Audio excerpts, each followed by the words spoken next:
Quiet, please.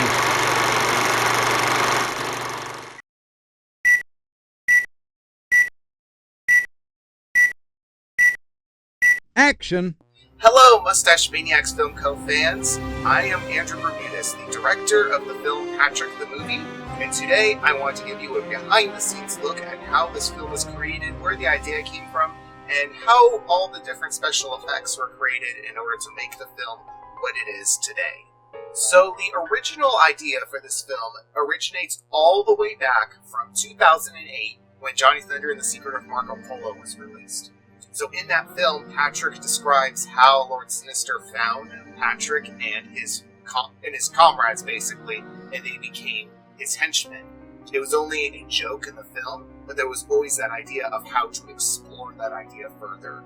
The idea evolved over several years until it started incorporating ideas from other projects in the shared cinematic universe. And because the film incorporates a lot of elements from other stories that take place in the same universe, we're going to actually start this production gallery off by taking a look at a set that's from a different film, The Tomb of Amset Ra. So this is where Patrick and his friends get trapped for several days. When I was updating this set for this film, I wanted to make sure that it was clear to the audience that several decades had passed. In doing this, this also gave the film a treasure that the villains inadvertently end up finding, which is the alien beacon from Pharaoh's Quest, The Curse of Amset Ra, with the story being that it was left in the tomb after the events of that film, making it the treasure here. And now this set, the smallest set used in this film, is the Canadian jail that's used in the bookends of this film. So again, this set was not constructed for this film. This was actually built for Johnny Thunder and the Trail of Botnik. In that film, you see that the villains have ended up in jail at the very end. And in order to make this film directly continue what happens in that film, I then went in and revisited this set and then used it to carry the story out to its conclusion. So what you're seeing here is not a set from the film, but rather a giant character from the film. So this is the giant Sobek Ra that was built specifically for this film. This character was originally a character from Pharaoh's Quest, but as a really obscure reference. But the character design for that, because it was a paper activity, looked really poor. I decided to go in and create a new design that's built around a crocodile anatomy, and then adding ancient Egyptian motifs to create this giant, basically sand monster that chases the characters down.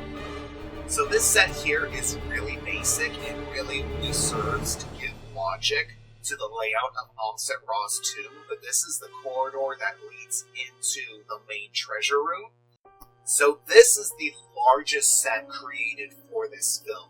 So this is the desert plain where Nevada Smith and the rest of his crew, along with Patrick and Billy and the rest, are out looking for this tomb. Now the reason why this set is so big is that if you look underneath, surprise, Sobek Ra is built into this set because his tail is a lure.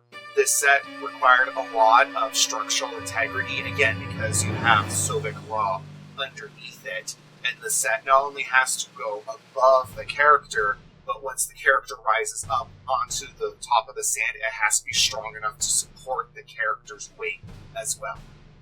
Now, jumping somewhere else entirely different, this set was used for the film's epilogue that takes place up in Alaska. The reason why I have it take place up in Alaska is because I wanted this epilogue to set up the events of a future production that I can't really talk about at the moment. Now, this oil refinery is actually based on a real oil refinery, and if you look in the back of the set, it's hard to see in the movie, but you can kind of see it here. In the background is a miniature recreation of the actual oil refinery where the scene takes place. And the last set to show is one of the first that you actually see in the movie. This is the capital of Misten Island, a fictional island that was created as a place where criminals thrive, essentially. When designing the set, I had a lot of fun creating that sense that crime rules here. Mistden Island was another opportunity for me to incorporate elements that refer to other events that have happened in this cinematic universe. But really, the truth be told, Mistden Island only really exists for the purpose of H. Frenchman's Bar, which I intentionally designed the sign to look like it's damaged to say Henchman Bar, because I originally had this idea when a teacher of mine said that he always wanted to write a henchman bar into one of his films as like a joke, as a place that villains go and they just hire henchmen there randomly from a bar. So I knew if I had a nation that runs on crime like Mistden Island, that would be the perfect place to set something like this. And in a twist of irony, just like this film reused sets from other films, this set here that was built for this film has been reused for another project, Johnny Thunder: The Wonders Beneath the Waves. So, while I must say that while the story of Patrick's origin really took some unusual twists and turns during its 12-year development, I must say that I'm really proud of how this final film came out.